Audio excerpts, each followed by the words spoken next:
Welcome back, everyone. Ready for another deep dive? Always. Awesome. Yeah. Well, today we're going to be tackling how we perceive power. That feeling of who's really in charge. Mhm. And we've got some fascinating research to guide us. A 1994 study, to be exact, by, let me see if I can pronounce this right, a Guinness. A Guinness, like the Or beer. Guinness like the beer. Okay, got it. A Guinness, Nestler, Quigley, and Tedeschi, published in the Social Behavior and Personality Journal. A classic. And they use these really cool little scenarios, almost like mini stories, to see how people judged a manager's power in different situations. Yeah, and what's really neat is that this study builds on some fundamental ideas about power dynamics. Ooh, like what? Well, you've got to go back to 1959. That's when these two social psychologists, John French and Bertram Raven, identified 5 bases of power. Yeah. Sort of like the building blocks of how we see power. 5. Okay, I'm all ears. Give me the rundown. All right, so the first 2 are pretty straightforward. Reward power and coercive power. Think of it like the classic carrot and stick. Okay, I'm with you. Reward power is all about being able to give something positive. A bonus, a promotion, even just praise. Coercive power, on the other hand, is about punishment. Reprimands, demotions, you get the idea. So basically the power to make your day or break your day. Exactly. And the other 3. Right, so there's also legitimate power. This one's all about your official position or title in a hierarchy. Like a CEO automatically has legitimate power because they're at the top, right? Makes sense. Then there's expert power. Pretty self-explanatory. It comes from having specialized knowledge or skills. Think of a brilliant scientist or a surgeon or even a really good mechanic. They have power because of what they know and what they can do. So it's not just about the fancy title. It's about actually having the goods to back it up. Exactly. What about the last one? Referent power. That one sounds kind of mysterious. Oh, referent power is fascinating. It's the power of charisma, likability. People with referent power don't necessarily need a title or authority. They inspire admiration and loyalty just by being who they are. Ah, so like a really inspiring mentor or a captivating public figure or even that friend who everyone just seems to love. Exactly. So to recap, reward, coercive, legitimate, expert, and referent. These are the 5 lenses we use to understand power. Now, how did Guinness and his team use these power bases in their research? Well, they were really interested in how easily accessible information, especially about someone's ability to reward or punish, might shape our overall perception of their power. Okay, I'm hooked. How did they study that? So they designed this experiment with 28 college students. Each student read a short story, a vignette, about a manager named Mr. Ben. He worked at a fictional plastics company. So Mr. Ben is our test subject, our power player in this little experiment. You got it. What made him so special? Well, here's the clever part. The researchers tweaked Mr. Ben's power in the different versions of the story. In one version, he had high reward power and high coercive power, meaning he could give out both the carrots and the sticks. Okay.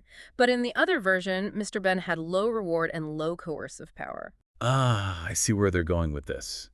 They wanted to see if just knowing about his ability to reward or punish, even without knowing anything else about him, would change how powerful people thought he was. Exactly. They wanted to isolate those specific power bases and see what effect they had on people's overall impressions. What did they find? Well, the results were pretty striking, actually. Turns out people rated Mr. Ben as way more powerful when he had that high reward and coercive power. Interesting.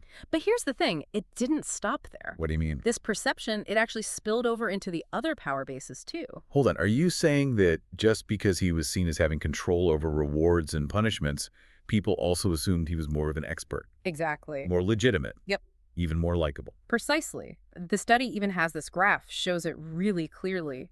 Mr. Ben's ratings, they jump up across all 5 power bases just because he had that high reward and coercive power. Wow, that's wild. It's like our brains, they latch on to that easy information, about rewards and punishments and use it to kind of fill in the blanks about everything else. So it's almost like we're instinctively drawn to those carrot and stick powers as the most important. It seems that way, right? The researchers, they talk about these things called cognitive structures. Cognitive structure. Yeah, basically mental shortcuts, ways for our brains to simplify all the complex information out there.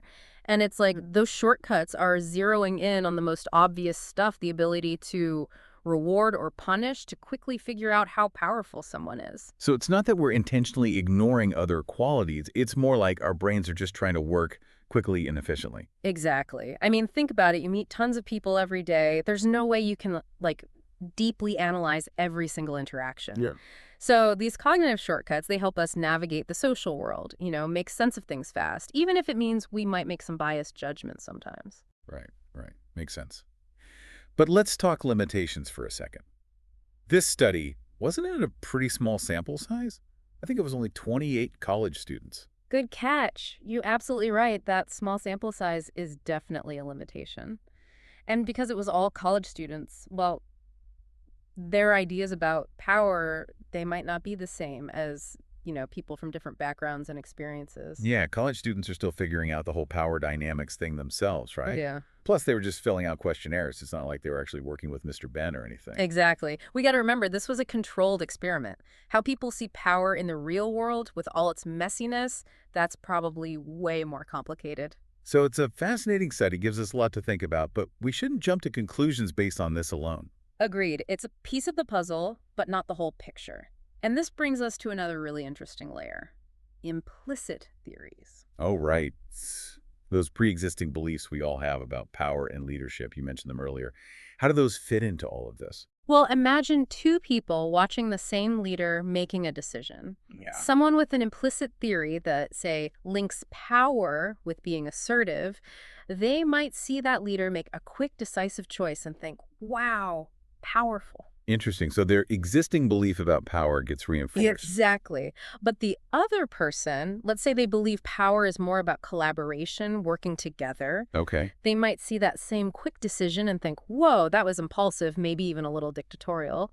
And their perception of that leader's power might actually go down. So even though they're seeing the same behavior, their own beliefs about power shape how they interpret it. It's powerful, isn't it? And it highlights why we've got to be aware of our own implicit theories. Those assumptions we often don't even realize we have. It's about asking, where did these beliefs come from? Are they accurate? Are they helping me? Or are they maybe blinding me to what's really going on? Because we need to put those beliefs under a microscope and say, okay, are these truly reflections of power, or are they just my own biases talking? Love that analogy. It's all about cultivating that critical self-awareness, always questioning our assumptions, and being open to the possibility that our initial impressions might be off. So, big picture, what does this all mean for us?